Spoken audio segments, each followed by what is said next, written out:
And okay, we're probably up to full strength at this point. All right, so good morning, everybody. It's good to see you again. It's good to see a couple of smiling faces in person. Everybody else, welcome online.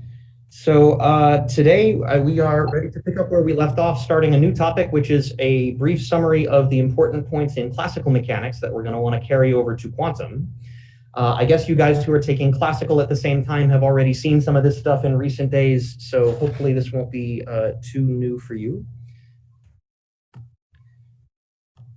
I don't think I have any old business or housekeeping things that we need to take care of. Do you guys have any questions or concerns for me before we dive in?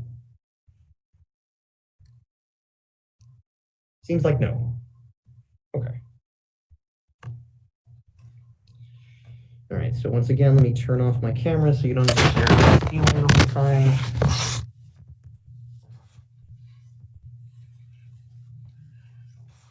Okay, so new topic. So previously, we spent quite a lot of time going very carefully through the linear algebra of quantum mechanics.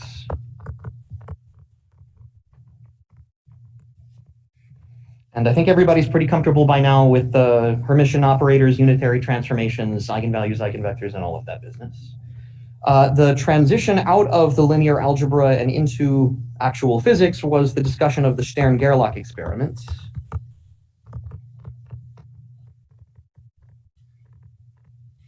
And in my mind, anyway, the Stern-Gerlach experiment is one of the clearest demonstrations of why we are forced into this linear algebra interpretation.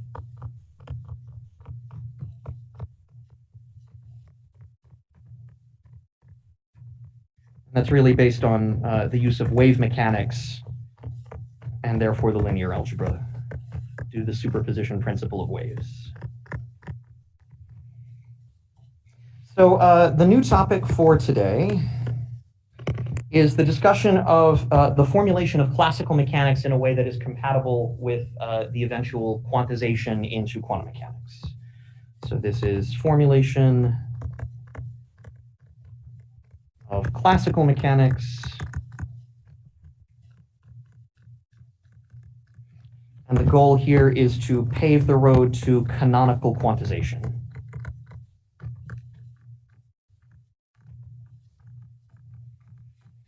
Which is the standard procedure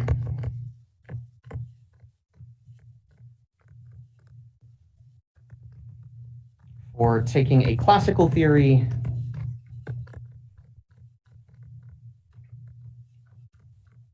into quantum mechanics.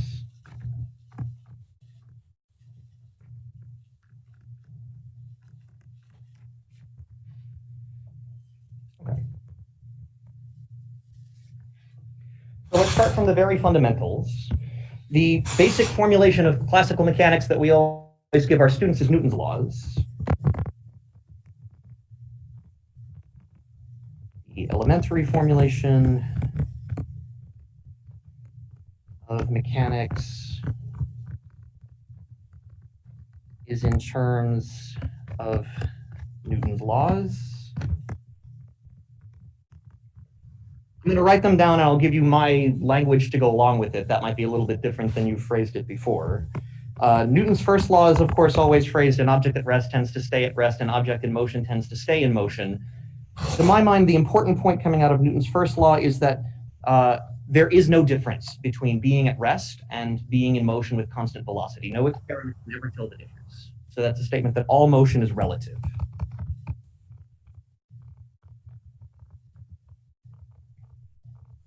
That means there's no such thing as an absolute rest.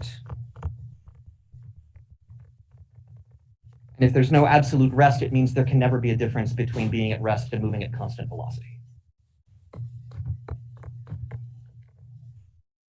No difference between rest and constant velocity.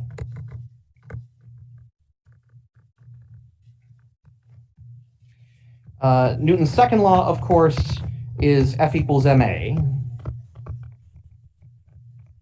But I think this follows as a consequence of the first law. If motion is relative, then it makes no sense to say what causes velocity. Velocity is not caused by anything. Velocity is a point of view.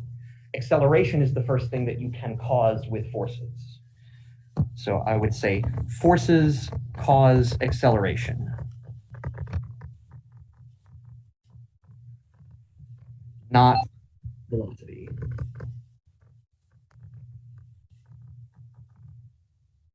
And this was a paradigm shift at the time, right? People used to believe that there was this thing called impetus, and that, it's like a battery that a moving object has, that it uses up its impetus as it goes, and when it runs out, it falls straight down to the ground.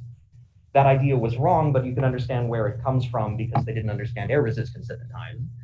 So that starting point of motion being relative had significant consequences. It shifts you to discussing accelerations rather than velocities. And then Newton's third law, of course, is forces come in equal and opposite pairs. Force on object number 1 by object number 2 is equal to the negative force on object number 2 by object number 1. And I would translate this as force is always an exchange.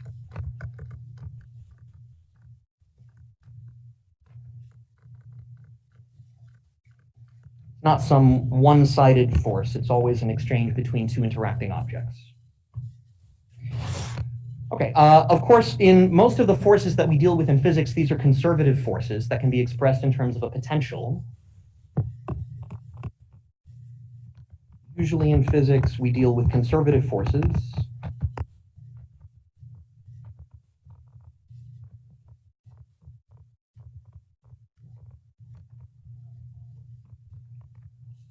Such that the force can be expressed as the negative gradient of a potential energy. I guess I should call this V in setting us up for later notation. This lets you define a scalar potential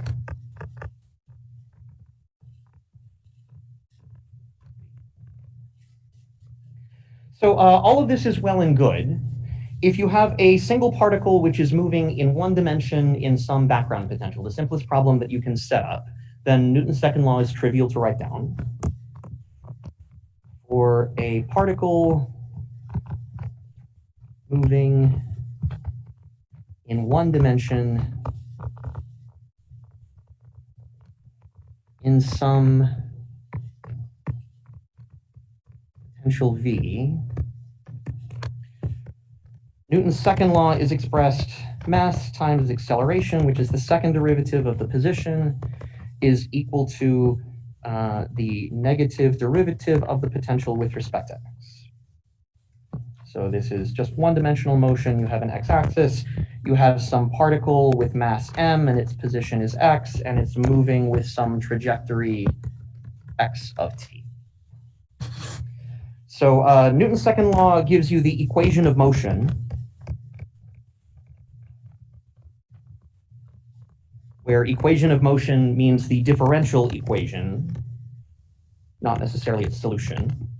So when you have problems in classical mechanics or even in the classical section of this class, and it says find the equations of motion, that does not mean solve the complicated differential equation. It just means obtain the differential equation.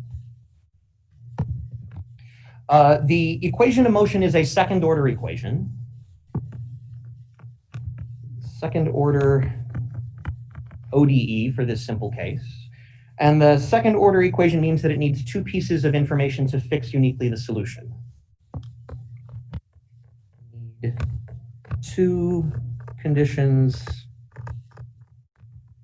to uniquely specify solution. So you'll solve the differential equation to get some trajectory, and I'll call this x classical of t. This is the solution of Newton's second law. And then you need two additional pieces of information, which are potentially two initial conditions.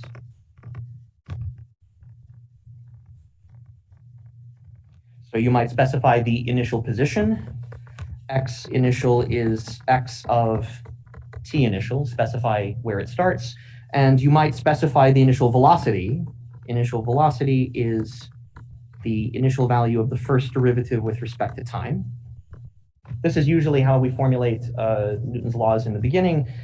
For our purposes now, it's much more advantageous to formulate these constraints as boundary conditions.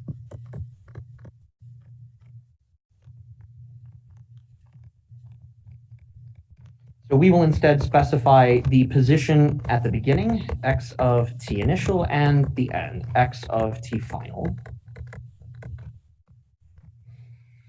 And if I specify the endpoints, then trying to solve this differential equation is trying to obtain the trajectory x of t that connects me from my initial time to my final time, and my initial position to my final position.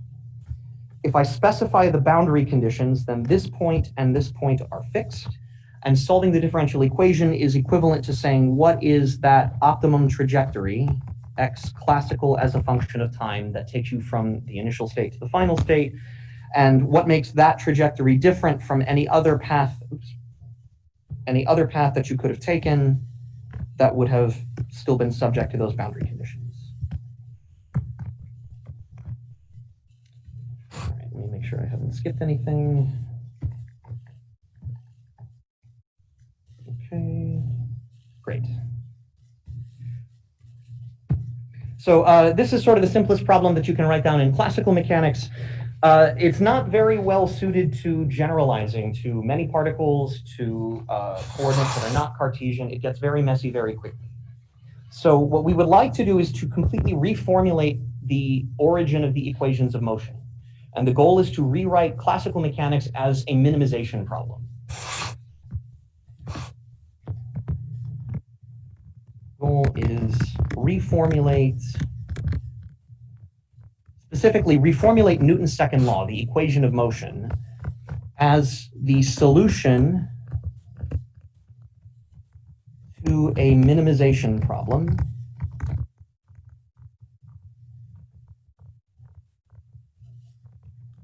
subject to the constraints. And those constraints are the boundary conditions.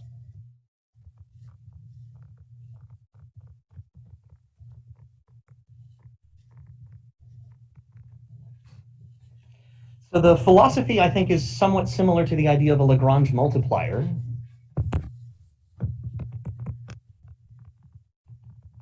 Similar in spirit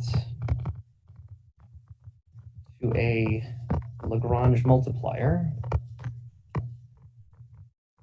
I'm not sure the details, but they may be similar in more than just spirit, since they were both invented by Lagrange. But for the Lagrange multiplier, this is a useful way of incorporating a constraint condition. If you have a constraint that says f of x equals 0, some constraint that your particle has to satisfy, whatever that function is, and you're trying to minimize some quantity, like say you want to minimize the total energy of a system as a function of x. If you just take the energy and you try to minimize it, you're not going to automatically satisfy this constraint. So how do I incorporate both of them together? Instead of minimizing the energy by itself, you minimize a different function. So you create a modified quantity, which is energy plus the constraint, or minus the constraint. The sign doesn't matter. Plus lambda times f of x. And so we want to minimize this quantity instead. And I would call this E effective. Minimize E effective as a function of x. And so what this does is it says the minimum of this function is clearly going to be a place where this constraint is satisfied, right? So it's like shifting the minimum of the energy function that you would want to minimize and incorporating that constraint. I think physically this makes sense because it's saying I'm taking whatever energy that I had beforehand and I'm adding in an energy penalty for violating the constraint.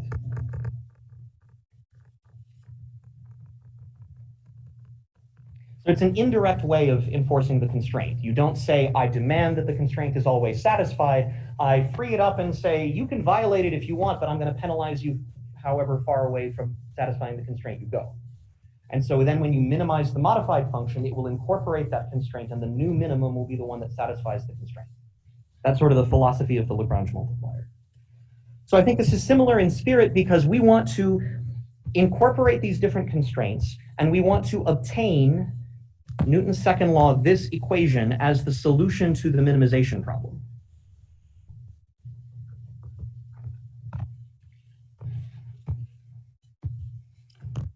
So we want to obtain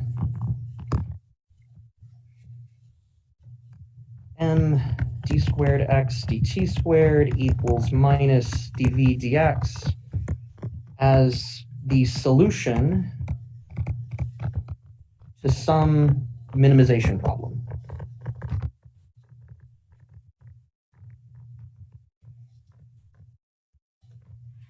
That's easy to say in words, but as soon as you start thinking about what that would actually mean, you realize that this is a far more complicated problem than just minimizing or maximizing a function.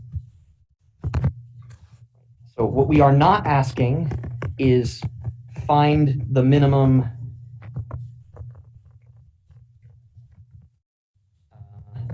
of some function f of x, and this occurs at x equals x minimum, right? This would tell me one value, the location of that minimum.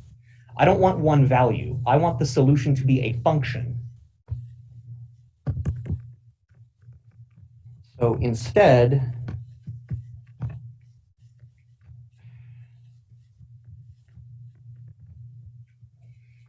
you want to find why this pen is doing this to me. Find the function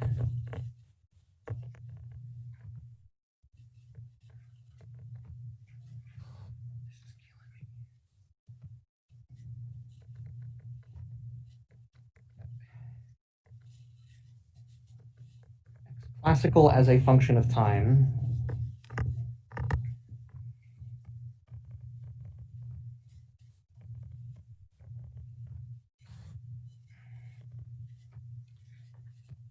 guys, this is killing me. I don't know if it's a problem with the pen or a problem with the computer or a problem with OneNote. Either way, it's very frustrating.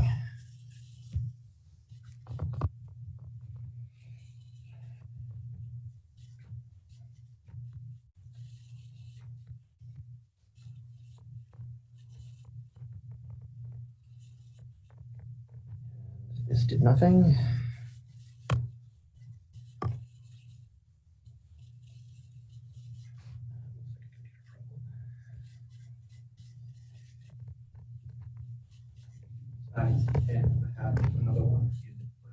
Thank you. I'm willing to try anything at this point. I'm not going to do it right now. Please don't jump up, but thank you for the offer. Okay, so the key idea here is that the thing that we are minimizing is an integral. And you can see that an integral, right, so if I have, say, a function that depends on x of t, so I'm going to call this capital F, I want something that depends on the function x of t over a whole range of t. And so I'm going to show you that an integral can do that. So if I have integral dt, let's just say from 0 to 1, and let's say the integral that I want is x of t squared, just for example. So this integral depends on whatever function x of t you pick, and it depends on how it behaves over the entire range of integration. So if I have x going 0 to 1, then if I pick x of t equals constant, I integrate it and I'm going to get a number. If I pick x of t equals something linear, I'm going to integrate it and get a number. If I pick x of t equals, I don't know, some funny cosine oscillation, then again, it's going to integrate and give me a number. The point is that the integral from 0 to 1 carries all of the information about the entire functional shape over that whole range. So the thing that we're going to want to minimize is some integral. So just as an example, if I plug in some choices, so let me take x of t equals t, that linear function, then in this case, f of, I guess, x of t equals t is integral from 0 to 1 dt times t squared. And this is 1/3 t cubed, evaluated from 0 to 1, which is just 1/3. So the integral takes a function which is defined over some range, and it returns a number that is sensitive to the behavior of that function over the entire range. If I picked a different function, f of square root of t, then I would have integral from 0 to 1 dt, square root of t squared. Somehow my t became 6. So this is integral dt, and that gives me 1/2 t squared from 0 to 1, and this is 1/2. So the point that I want to make here is that the minimization problem that we are dealing with now is a significantly more complicated one than ordinary minimization in calculus. The thing that we are trying to minimize is not a regular function, it is called a function null.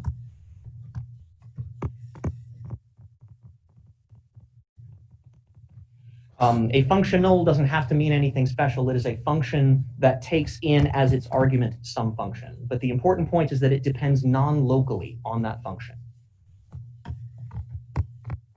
Non-local dependence. Not just at one point, but over an entire range. So what we would like to do is we would like to invent an integral such that when we minimize or extremize that integral, the answer we get is Newton's equations. I want to invent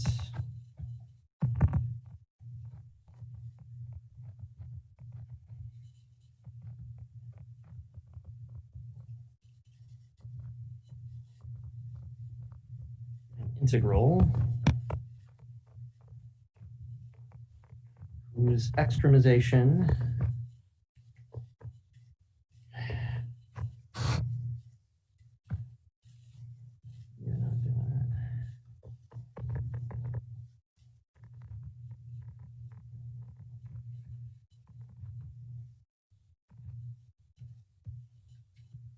Boy, a chalkboard would be much easier than this. Leads to Newton's second law.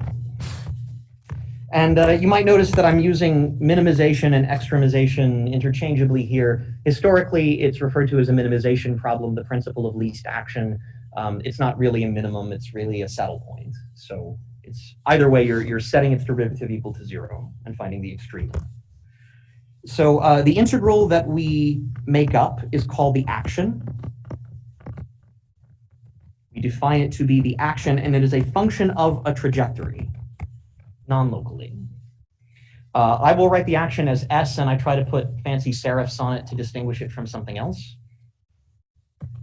The action has to be an integral from whatever my initial condition was at t initial to whatever my final boundary condition is at t final. And I don't know beforehand what the integrand is going to be. But I know that it depends on the trajectory x of t. And since Newton's second law is a second order differential equation, it will also depend on the velocities. So it depends on x of t as well as x dot of t. And in principle, this integrand could also depend on time explicitly if you had some external forces that are time dependent. I'm not going to consider that right at the moment. That's going to complicate the story a little bit more.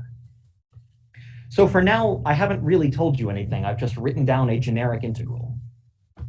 So this is my integral to be extremized. And the integrand is known as the Lagrangian. I haven't told you anything about what it is yet. And in fact, the goal is going to be to construct what could the Lagrangian be in order to recover Newton's laws.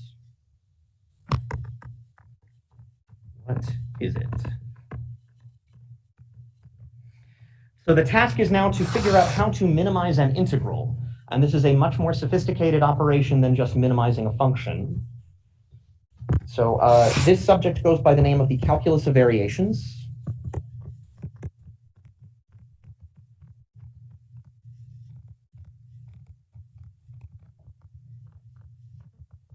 How to minimize an integral and similar stuff.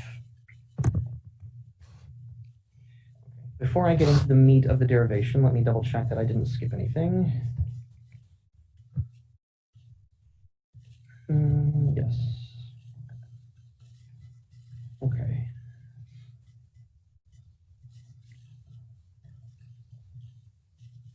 Okay, good.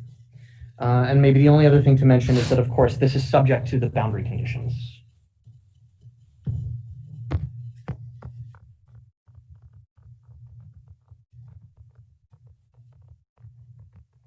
X of t initial is x initial, x of t final is x final. Okay, so the exercise that we're going to construct now is almost a pure math exercise. We're only going to return to physics at the end when we try and understand what the Lagrangian is. But the problem for now is the question of what does it mean if the integral is minimized? So I have my two endpoints fixed. This is time, this is position. The solution that I want that is going to be the minimized action is the classical trajectory. X classical of t should be the minimized, or let me say, should be the solution with minimum, quote unquote, action S. So to talk about what it means to minimize the action, I have to talk about what happens to the action, or what the change in the value of the integral is if I deviate from this path. So if x classical of t is a special trajectory, if I take some other trajectory, x of t, which is x classical of t plus a deviation, I'll call this delta x of t. So that delta x tells you how far away from that optimized solution you've walked. So we consider an arbitrary variation away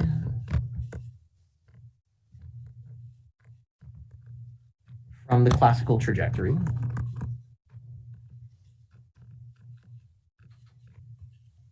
This is just a way of defining what that variation is. Delta x of t is whatever x of t you're talking about minus the optimized one, x classical of t. As you can sort of see from the picture, no matter what kind of variation I make, I'm anchored at the endpoints here. So the constraints translate to if my x of t initial must be x initial, that's satisfied by the classical trajectory too. This is equal to x classical of t initial. All trajectories agree on the endpoints. Similarly, x of t final equals x final, and this is also x classical of t final. So these two statements mean that the variation delta x of t initial must be 0, and delta x of t final must be equal to 0. So if I return to the integral, the question that I need to ask is, what is the impact of including a deviation like this on the value of the action? So if S, which depends on x of t non-locally, is integral dt from t initial to t final, some unknown function Lagrangian of x of t and x dot of t. If I express this in terms of the optimized trajectory plus a deviation, this is integral dt from t initial to t final. This is x classical of t plus whatever the variation is, delta x of t. And the velocity also changes. This is the classical velocity plus the deviation, or say the velocity which comes from that variation, delta x dot of t.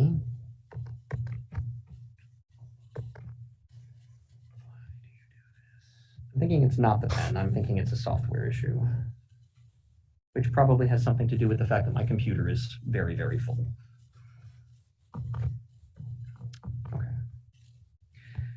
Right, so this is what the deviation looks like, where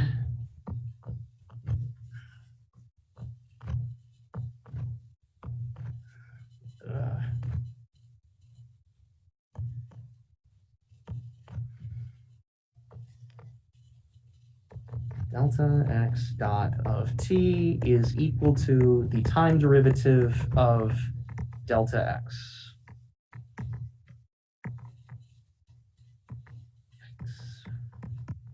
Okay. So it may be complicated to try and think about what's happening to the action directly, but it's not so complicated to think about what including these variations does to the Lagrangian itself. That's an ordinary function. So we can just do a Taylor series, and if the deviation is small, then I can truncate the Taylor series at first order.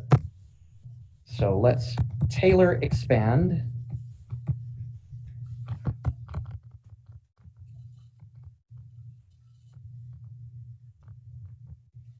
the Lagrangian about the classical trajectory, assuming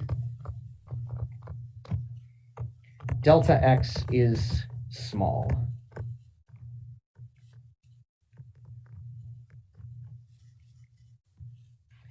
So in that case, my Lagrangian of x classical plus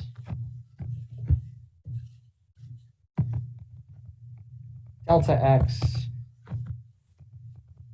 dot classical plus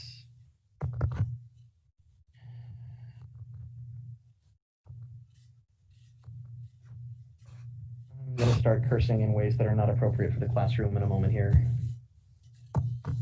Are you in one of the rooms that you can simulcast from Zoom? I am. I'm in room 229. I don't know anything about how to use the simulcast yet. That would probably be a better solution, but I don't know how to do it right now. Okay, I just wanted to check. Yes, thank you for the suggestion. I will look into that. It's just a stupid technical problem that's on my end and nobody else's fault.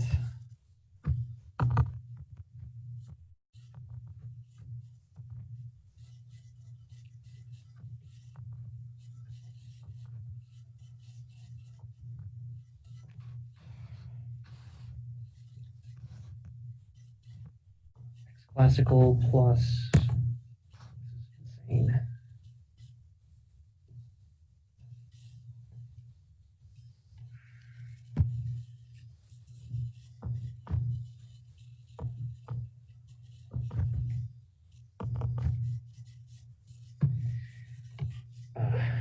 Okay, I'm going to try a Hail Mary here. I'm going to try anything that I can do that might give me a chance to write.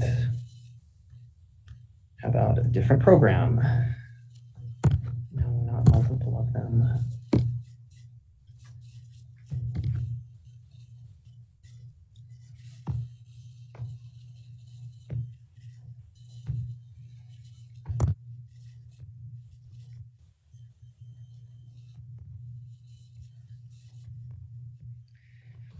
Let's see if this works any better.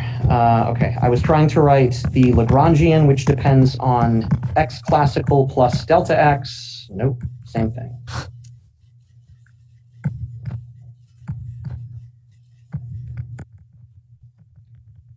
Dot classical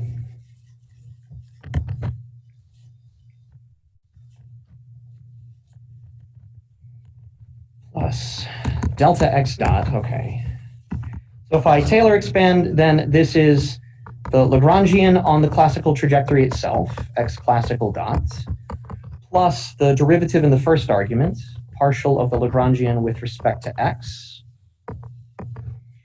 evaluated now on the classical trajectory, times the deviation function, delta x, plus partial of the Lagrangian with respect to x dot, evaluated on the classical trajectory, times delta x dot. And if you continue the Taylor series, you'd have all of the higher order terms, but if delta x is small, then you can neglect those. So if I go back to the action, I have s equals integral dt t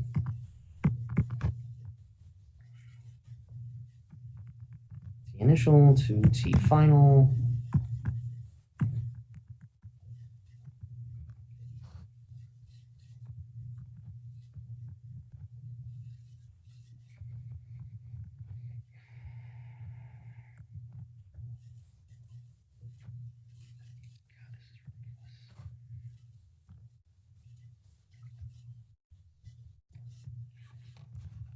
this do any better?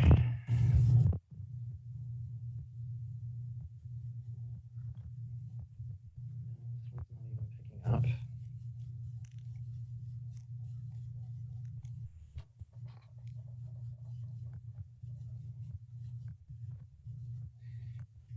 All right, Lagrangian on the classical trajectory plus derivative of the Lagrangian with respect to x on the classical trajectory times delta x of t plus derivative of the Lagrangian with respect to x dot on the classical trajectory times delta x dot of t. So the first term here, if I just integrate it, this is the value of the action on the classical trajectory. So this is action of x classical plus some variation delta x equals s of x classical plus the following correction. Integral dt, t initial to t final. This is derivative of the Lagrangian with respect to x on the classical trajectory times delta x of t plus derivative of the Lagrangian with respect to x dot on the classical trajectory times d dt of delta x of t.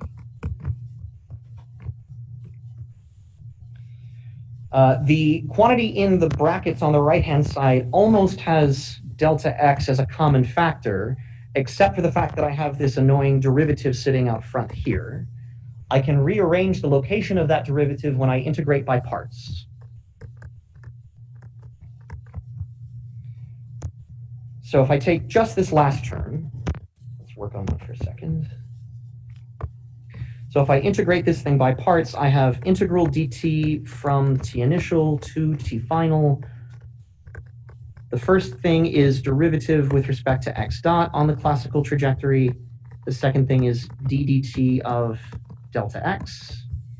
And then when I integrate by parts, I get the integrated quantities, so that's partial L with respect to x dot and delta x, evaluated on the limits from t initial to t final, minus the integral in the other order, integral dt from t initial to t final.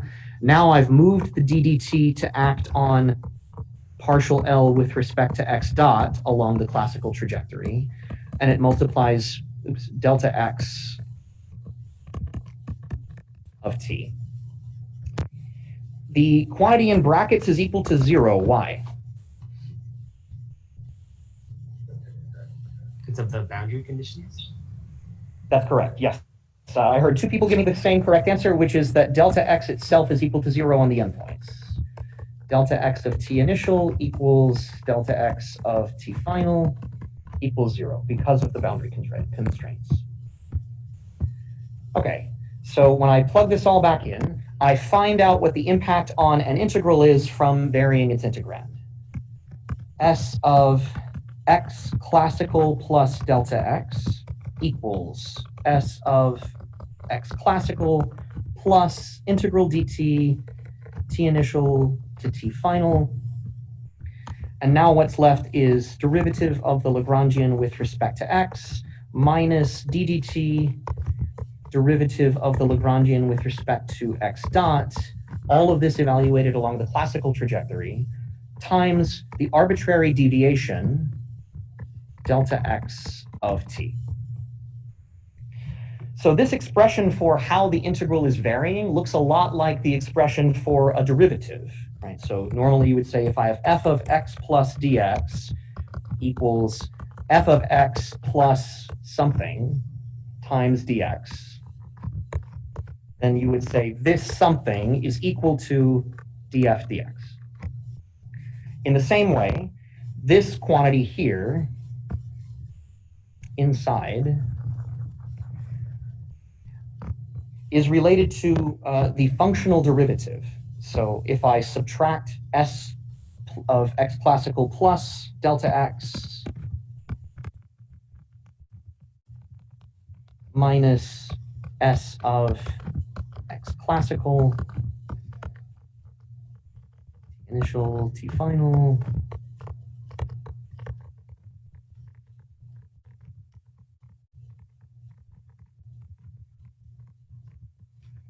delta x of t. This is like defining a functional derivative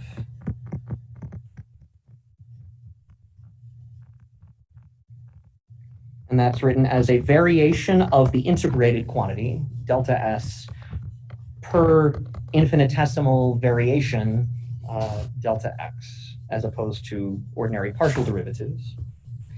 So now we're finally in a position to say what it means for this integral to be stationary. If the integral is extremized,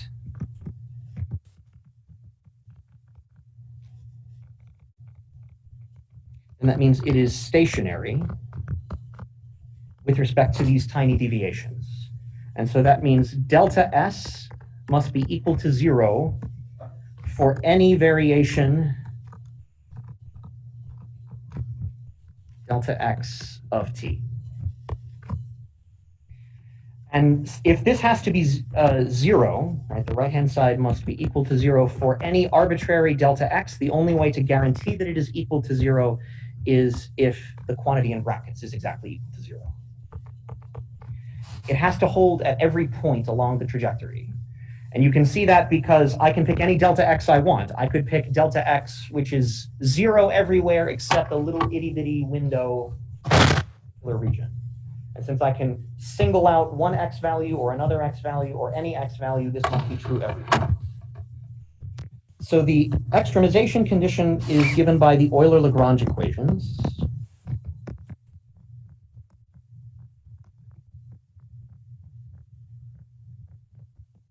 These give the extremized trajectory.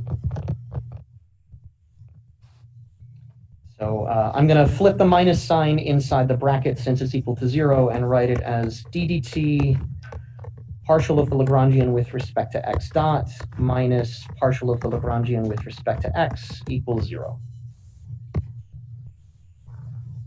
And again, this is really just a mathematical statement about how to minimize an integral that depends on the function and its derivative. So the physics comes in when we say we want this differential equation to correspond somehow to Newton's second law. Want to match. So what we had before was mass times second derivative with position, or of position with respect to time, plus derivative of the potential with respect to x is equal to 0.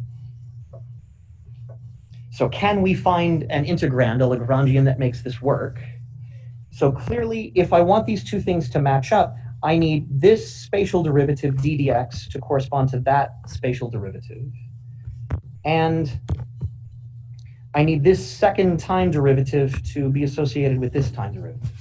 So if I take my Newton's second law and I write it in a form that looks like this, this is d dt of mass times velocity. And I'm going to put that minus sign in by hand. So this is minus d dx of negative potential is equal to 0. So I would like to be able to identify this quantity as derivative of the Lagrangian with respect to x dot. And I would like to be able to identify this quantity as derivative of the Lagrangian with respect to x. So let's deal with that first term. If I take derivative of the Lagrangian with respect to x dot is equal to mx dot, then I can integrate this. Remember, however, that the Lagrangian is a function of both position and velocity. So this partial derivative is one in which the velocity is being varied while the position x is being held constant. So don't forget, when you integrate this, you do in fact get 1/2 m x dot squared. If this were ordinary calculus, this would be plus c. You have a constant of integration. But since this is a partial derivative, c is not a constant. It's only constant with respect to x dot. It does not have to be constant with respect to x. So this is in general a function of x. And if I plug this constraint back in, now I want to see, does this work so that the derivative of the Lagrangian with respect to x can be made equal to the potential When I take the derivative with respect to x, I'm in luck because the first term that I constructed doesn't depend on that. It only hits that constant of integration. So this is derivative of the constant with respect to x. It's a strange phrase to say. And I want this quantity to be equal to negative dv dx. So clearly it can work. Yes, it can work if we pick the constant as a function of x is negative potential. So at this point, we have completely determined the Lagrangian. So the Lagrangian that reproduces Newton's laws is Lagrangian as a function of x, and x dot is 1/2 m x dot squared minus v of x. And this is the prototype for the Lagrangian that will reproduce Newton's equations in general for almost every force on the book. So this is Lagrangian is equal to the kinetic energy, T. If these are Cartesian coordinates, then this x and x dot assignment is correct. So the kinetic energy, T, usually depends only on the velocities and not on positions. And usually your potential depends only on positions and not on velocities. As long as you have that nice segregation of the two dependencies, then this Lagrangian equals T minus V will always work. Kinetic energy, potential energy.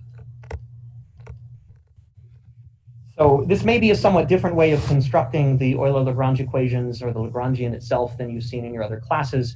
The point that I want to emphasize here is that the Lagrangian is not given by God. It doesn't have necessarily some fundamentally endowed meaning. It is the quantity that you have to minimize to reproduce Newton's laws. The Lagrangian is not even unique. So note, this choice is not unique.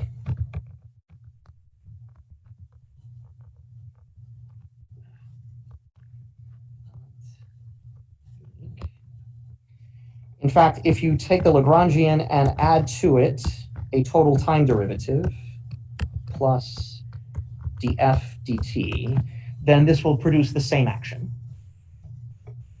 Leads to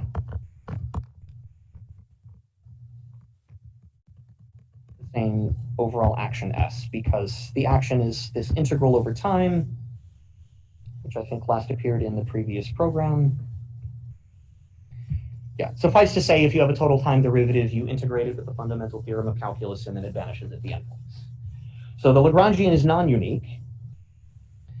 The advantage of the Lagrangian formulation is that this easily extends to many coordinates and to non-Cartesian coordinates. Easily generalizes to many coordinates and non-Cartesian coordinates.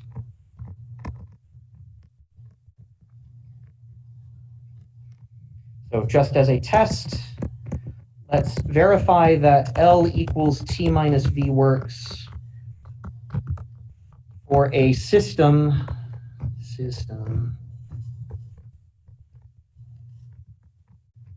of n particles. So my kinetic energy depends only on the velocities. So this is a sum from I equals 1 to n, individual kinetic energies of each of the particles, 1/2 mi xi dot squared.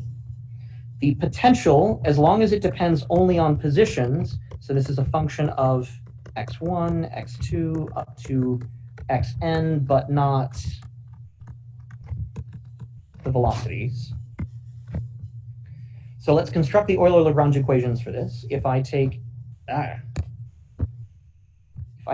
the derivative of the Lagrangian with respect to x, I get derivative of the potential with respect to x. If I take the derivative of the Lagrangian with respect to x dot, let's pick one of them, xi dot. When I differentiate the sum, right? So it doesn't affect the potential, it only affects the kinetic energy, and I pick out just one term of the sum, that's xi dot squared, and I get mi xi dot, and it is no accident that this is equal to the linear momentum pi.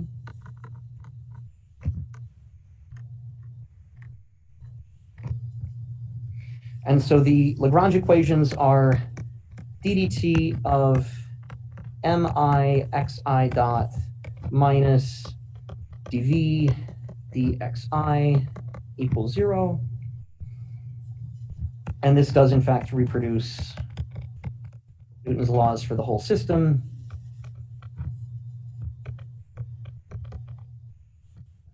Wait a second, sorry, there was a minus sign here because I of course forgot that it's t minus v.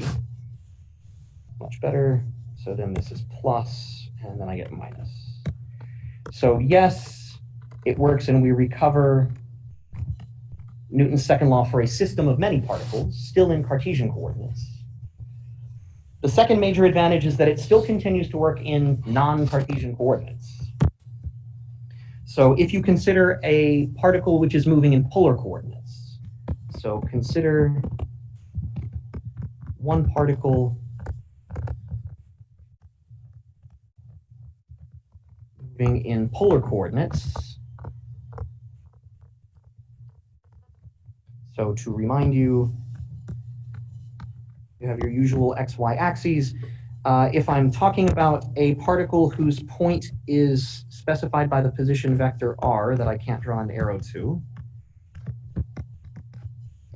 in polar coordinates, the basis vectors that you use to describe that trajectory are a radial unit vector and an azimuthal unit vector e theta. In terms of these basis vectors, your position as a function of time is trivial. By definition, the radius vector always points in the radial direction. So it is r of t times your unit vector. But if the object is moving as a function of time, then the direction of that basis changes, right? If it's at point r here, if at some other time it's at some point r prime, then I'm going to be describing that vector with a completely different set of basis vectors. And the fact that these basis vectors can change from point to point is what makes this non-trivial. So if you take this vector and you differentiate it, as we are currently doing in the undergrad math methods class, I have one term where I differentiate the radius, and I'm left with something still in the radial direction, plus something which is differentiating the basis vector itself, d dt of er. And that's reflecting exactly this fact that the direction is changing as the particle moves. So probably the easiest way to say this is that these coordinate axes, these unit vectors, are the same as your I hat, j hat axes. They've just been rotated by some angle theta. And so if they're rotated by this angle theta, then the time derivative of that basis vector is proportional to the angular velocity. So this time derivative is theta dot, and the direction is in e theta. So you can see if this is er at one point, this is er at another point, the direction that er changed, right, it got a little bitty correction in this direction. That's how it moved. And so this is in the e theta direction. That's why this looks like that. Okay, r dot of t is r dot in the radial direction plus r theta dot in the azimuthal direction. So this is the radial velocity, this is the azimuthal velocity r omega. The acceleration, which is what we want to compare against when we write down Newton's laws, is the second derivative. This one is going to be a pain. Before I carry this one step further, I want to make one assumption about the potential, just so that I don't have to introduce things like the Coriolis force. Let's assume that my potential is a function of the radius only, doesn't depend on the angle.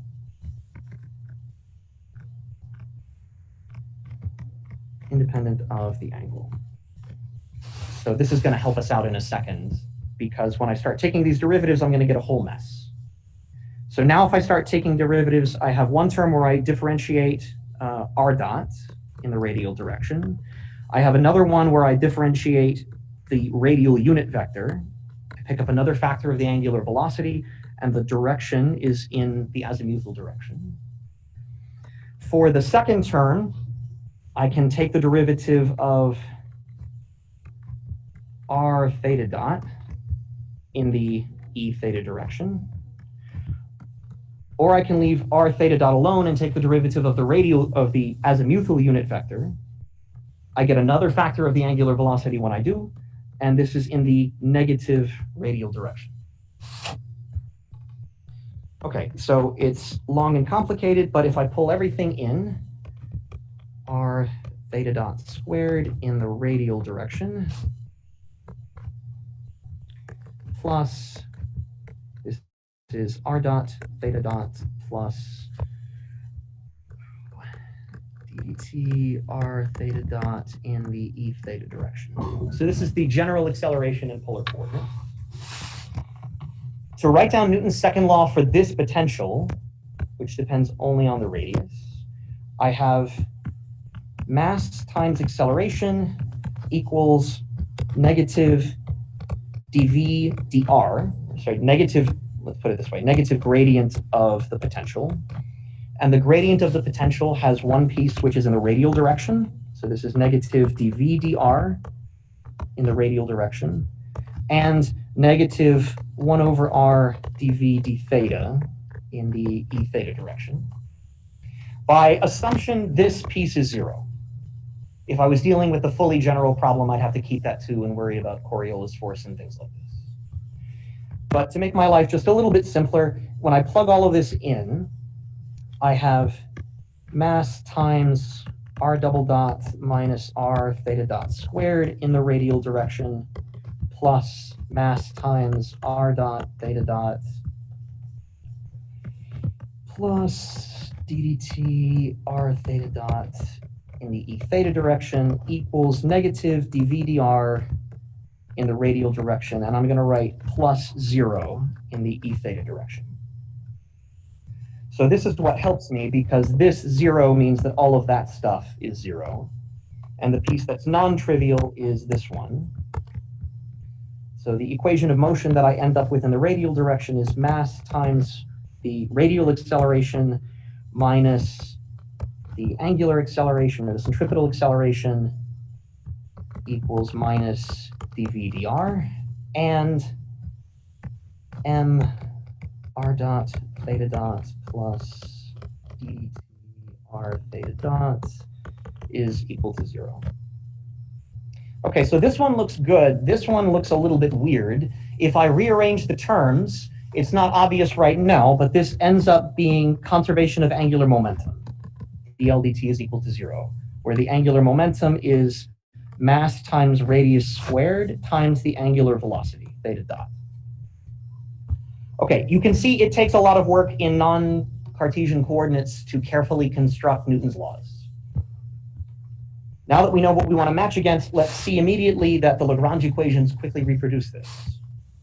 So if the Lagrangian as a function of, in principle, it depends on r and theta, as well as the velocities, r dot and theta dot. This is equal to the kinetic energy. This is 1/2 m r dot squared minus v of r. R dot was this guy.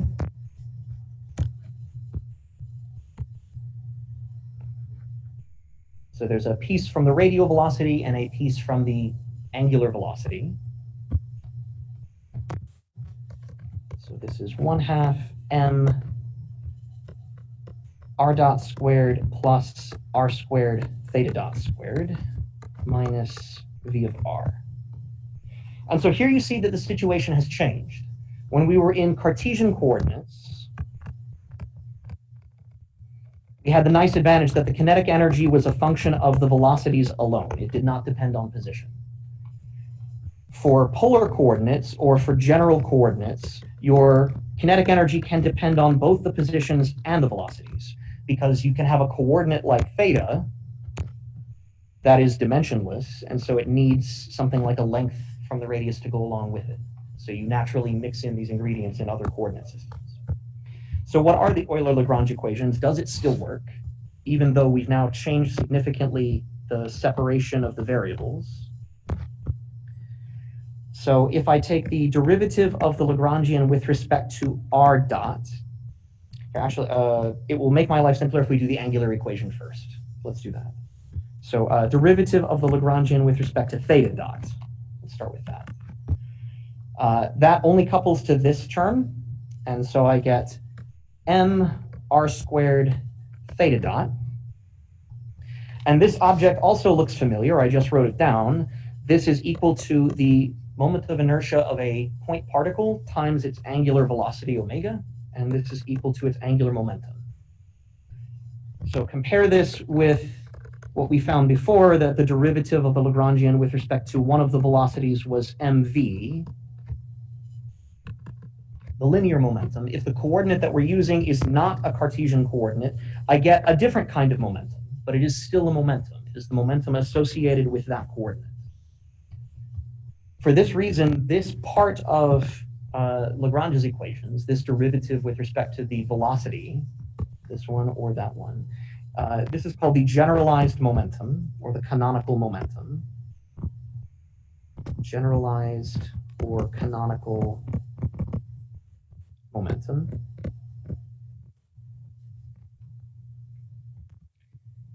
So if I take the time derivative of the canonical momentum, which is what enters Lagrange's equations, d dt partial L with respect to theta dot equals d dt of m r squared theta dot.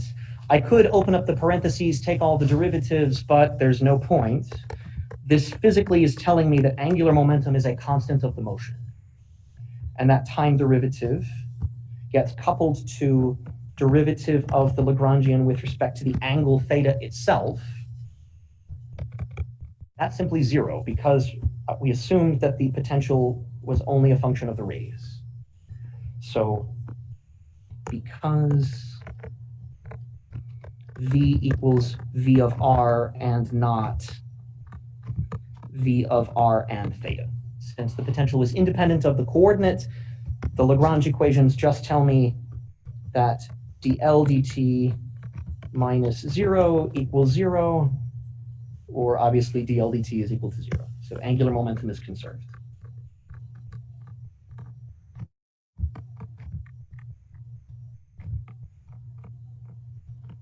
Okay, I wanted to obtain this result first before I plug it into the radial equation, because that will reduce the number of derivatives I have to take.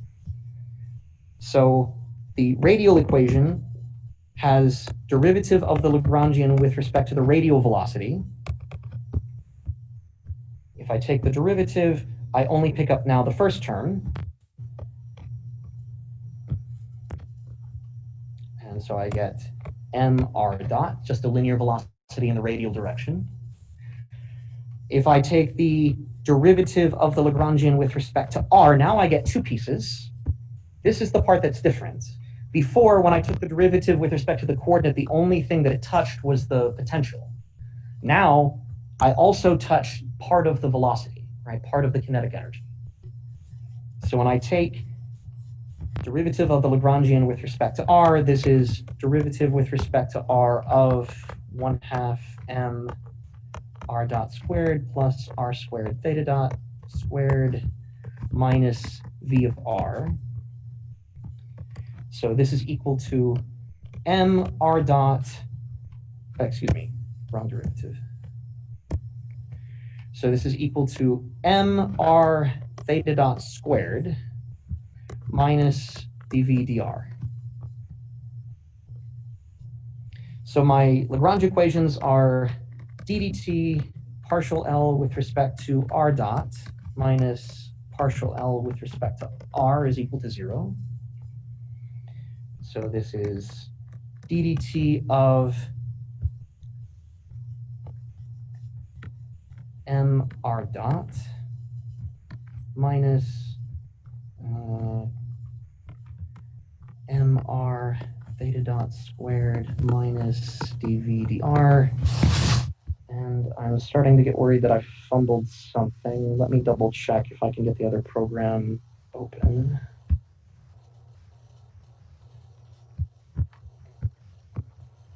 Make sure I'm not telling you guys lies. Okay, we did all that. Yes.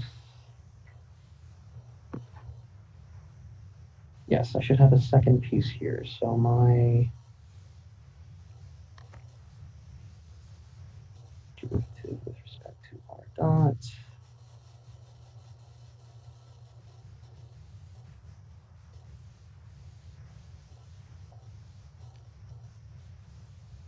What am I missing?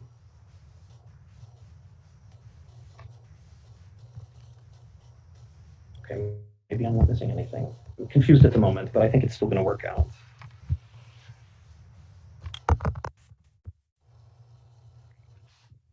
Okay, so this is mr double dot minus mr theta dot squared plus dv dr is equal to 0. So this is mass times radial acceleration minus centripetal acceleration equals minus dv dr. And it works. I think maybe I made a sloppy mistake in the notes online. I'll have to go back and double check. Okay, so the point is that it still works, even for the case when you're dealing with non-Cartesian coordinates that have this dangerous possibility of changing your separation to variables. So it still works. The only piece that it doesn't work cleanly for, and you have to sort of go back from scratch, is the case when your potential is dependent on the velocity.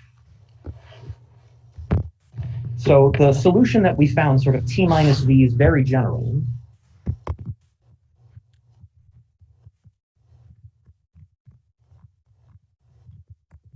L equals t minus v works as long as v is independent of velocities.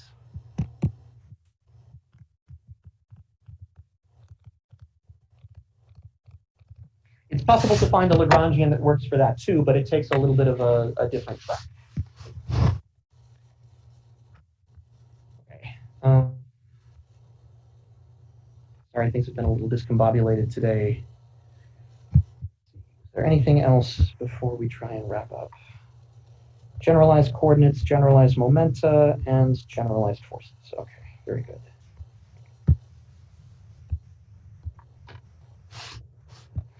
So this is going to require us to come back and revisit this for the case of E and M.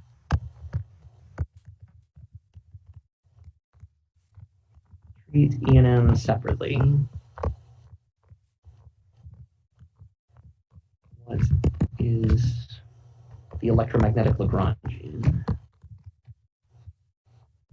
But the approach of the Lagrangian mechanics gives you a very unified framework no matter what coordinate system you're using.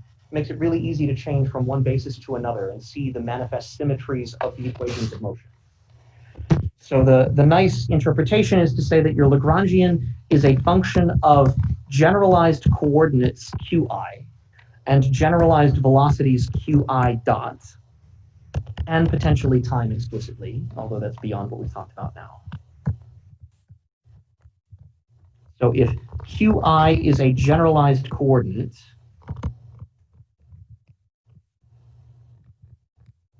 so it could be a position, it could be an angle, it could be something else.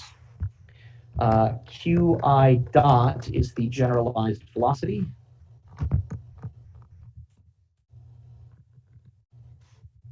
And this gives us a way to define the generalized or canonically conjugate momentum. Partial L with respect to qi dot is defined to be the momentum associated with that coordinate. So this is the generalized momentum. And you can see that the relationship between the coordinate qi and its momentum pi is going to be the same kind of relationship as the one between the regular position x and the regular linear momentum mv. And we saw that these objects had a very important relationship with each other in quantum mechanics. They had a very special commutation relation. In quantum mechanics, we saw the commutator of the position operator with that derivative or shift operator k was equal to I. And we said, if I associate this wave number k with the de Broglie wave, then this gives me the momentum P equals h bar k, and their commutator is equal to I h bar. So the prototype for how to go to quantum mechanics is to say that if ordinary Cartesian position and ordinary Cartesian momentum have this special relationship, and if classical mechanics is democratic and it doesn't particularly care what your coordinate choice was, then any kind of coordinate q can have a corresponding momentum. And the route to quantum mechanics is going to be to say that when I turn these things into operators that no longer commute, I'm going to have a commutation relationship between these generalized momenta and the generalized coordinates equals IH bar. So this is where we're going with this. I think probably the last comment to make here is that once you have formulated Lagrange's equations and the principle of least action, basically all of physics is reduced to a math problem. All of classical mechanics is nothing more than a minimization problem.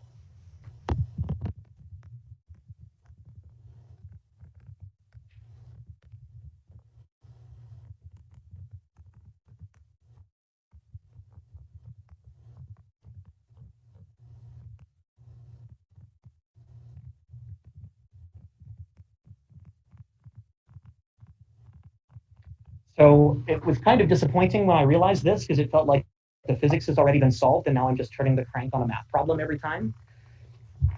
At the same time, it's extremely powerful because you can solve problems that would be sadistic to give to an undergrad. So the classic example of this is something like the double pendulum, where you have a pendulum of length L1 and mass M1, and then, you know, like out of the Saw movies, you have a second pendulum L2 hanging off of it, and you ask your students to solve for the equations of motion. Good luck with that from Newton's laws. But it's pretty straightforward using Lagrange's equations. I'm not going to go through that now since we're out of time, but I think the double pendulum example clearly illustrates that you can take this and solve ridiculous asinine physics problems with it because it puts it all into a standard. All right, thank you everyone for bearing with me with the technical difficulties today. I'm going to have to experiment and see how to get around this. Do you have any questions or comments for me?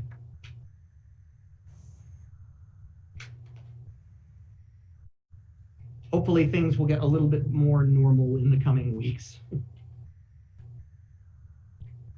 Okay, thanks very much. Have a nice weekend, and I will see you on Tuesday. Thank you, Professor.